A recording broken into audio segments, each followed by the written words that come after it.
Hello and welcome to Science Talk. This video is about the moon landings and the Apollo missions. So, in the 50s and 60s, the space race was heating up, and I'm sure you've heard of the space race.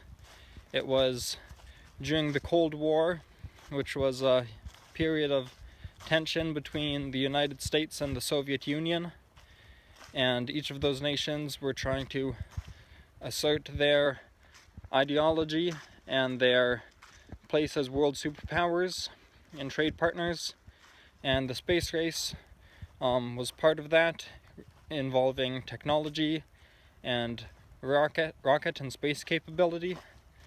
And the Soviet Union had made many incredible achievements, including sending the first man into space. That was Yuri Gagarin. He was the first man to orbit the Earth. The Soviets also sent the first woman into space, and I'm sorry I don't know her name, and they sent the first dogs into space, as well as the first satellite into space in orbit around the Earth. That was Sputnik 1.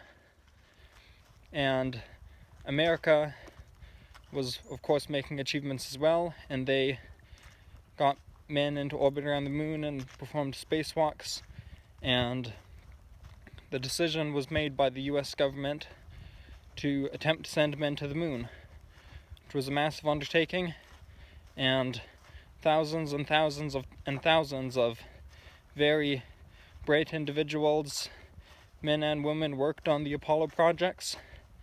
And on July 20th, 1969, the first moon landing happened, and Neil Armstrong and Buzz Aldrin became the first humans to walk on the lunar surface. And I forget the name of the pilot now, but there was, of course, a third astronaut with them who stayed in the spacecraft that was orbiting the moon, while Neil Armstrong and Buzz Aldrin went down in the lunar lander and went onto the surface and conducted experiments, planted the flag and the plaque, and they thankfully were able to return home to Earth safely. And there have actually been 12 men, all-American men, who have walked on the moon so far in history. Because there were actually 6 missions to the moon. The first was that one at July 20th, 1969, and there were 5 after that, all different Apollo missions, and that was from 1969 to 1972. Many people today believe that the moon landings were a hoax and that they didn't happen, but this is not true. The moon landing in 1969, the first one, and all the other moon landings did indeed happen. NASA and the United States have sent men to the moon and back, and that is a very big achievement. And basically, don't believe the moon landing hoax conspiracy theorists who tell you that no one has ever been to the moon and that they never went into orbit around the moon or anything like that, that the whole landing and event was staged on a set. Like, they say that it was filmed on a studio set with a black backdrop and stuff like that, and that it's all this big secret that the higher-ups at NASA and that all the astronauts know. But this isn't true, and there are moon rocks that were gathered from the moon that astronauts have brought back to Earth that have been confirmed by scientists to be rocks from the moon. And there's a lot of other proofs that the moon landings did happen. I won't get into them all right now, but I mean, one of them would be that while the first trip to the moon happened, the Soviet Union monitored the rocket and the spacecraft and the launcher closely.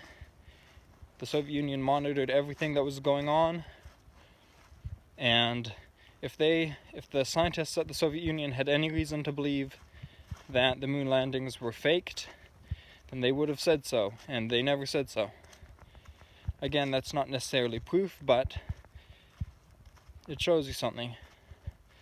And yeah, the moon landings couldn't have been faked in 1969. They didn't have the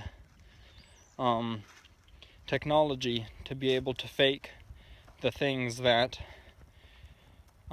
people around the world saw on their TVs when they saw the astronauts on the moon. And one really dumb thing is just a minute, how some people say that the flag that the astronauts planted on the moon, the United States flag, is waving, and that means that there was a fan or a source of wind that was blowing it, which obviously couldn't be possible on the moon because there's no atmosphere on the moon, no air there. But that didn't... What really happens is the flag with the pole and the pole on the top of the flag to keep it straight up, it's planted into the ground, and then it just wobbles, like just because of the movement of pushing it into the ground, it wobbles slightly, and then it stops moving or waving. So yeah, I guess that's what I wanted to say about that, and please like and subscribe.